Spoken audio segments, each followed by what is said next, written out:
we find the degree of beauty and harmony that is the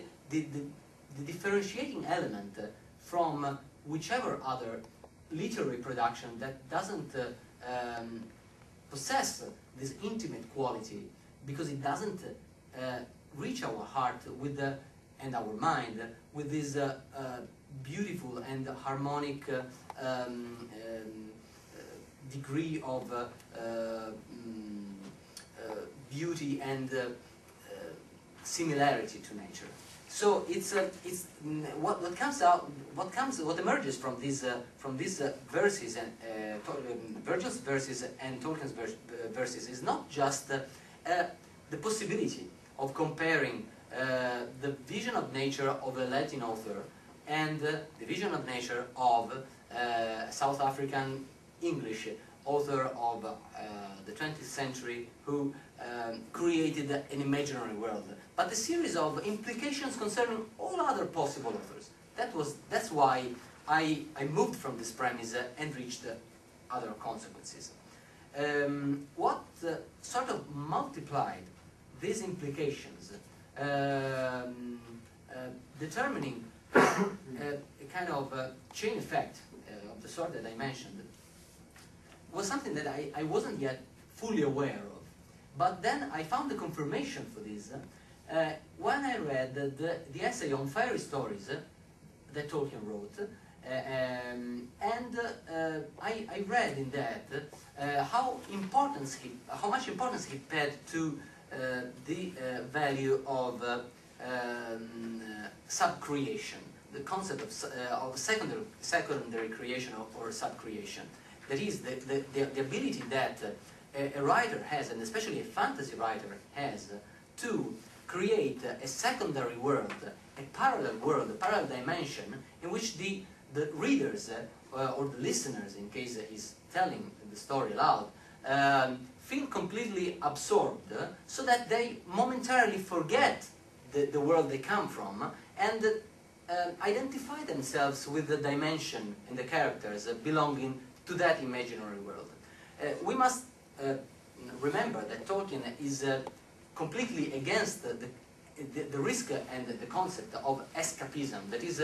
just running away from the world we come from and finding a refuge, or anyway somewhere to hide in a parallel dimension. In his words, the effect, the three-phase, the three-shape, let's say, effect that really counts is that consists of escape, of course, but then relief and consolation, which means that when we enter the secondary dimension and we run from the world, we experience, and this is the first moment, something that is like the freeing from the chains of the prisoner, the finding of a dimension of liberty that is necessary for man to express his own or her own potentialities. So this is the first moment, and it is important. But then, when we get into this parallel dimension and we find ourselves completely involved in it, we begin to notice certain affinities, certain assonances, as I said, and then the theme of music reemerges, between what we find in the world and what belonged to the world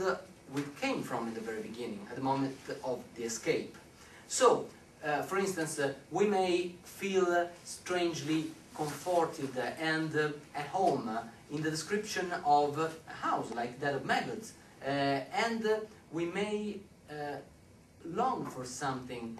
like that. We may desire to be really in that place at that time, and we feel there and then. So this feeling there and then is something that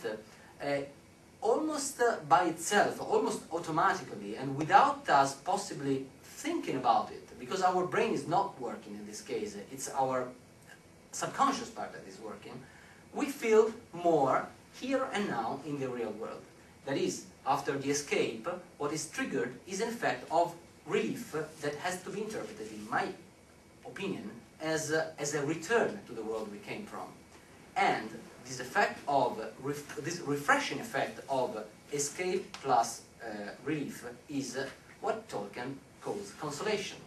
that he describes as a joy as intense as a pain, a joy beyond the walls of the world, that, in his interpretation, has the same degree of Christian joy. And this theme brings us to consider, makes us consider how important was it to Tolkien to, and he underlined it in his letters, to underline, to emphasize the Christian values in his works. Although he doesn't expressly do that, although he doesn't insert any expressly Christian value or theme or name in his works, we can find it as a sort of subtle mist of very delicate sensitivity spread over the whole of Middle-earth and its characters, so that it is as if it was, I think these were his own words, a light whose source we can't find, but we know it's there. So there is there is so much that has to do with the absolute and the eternal in Tolkien's themes, in Tolkien's works, that can be seen from, I mean, as he did in a Christian perspective, but can also be seen as a universal theme relating to man. So this is a matter of humanism, as we said before, because nothing prevents us from considering the absolute values that emerge from the Lord of the Rings as things that are present, as is true in Buddhism, for instance, or in any other religion. There are interreligious and interphilosophical, I would say, matters that emerge from this wonderful palette that is Middle-earth. In this sense, carrying on a research that is focused on a comparison between passages that not only sound similar, but share values, share absolute values, is a way to dig a hole whose end we don't know if we'll ever find.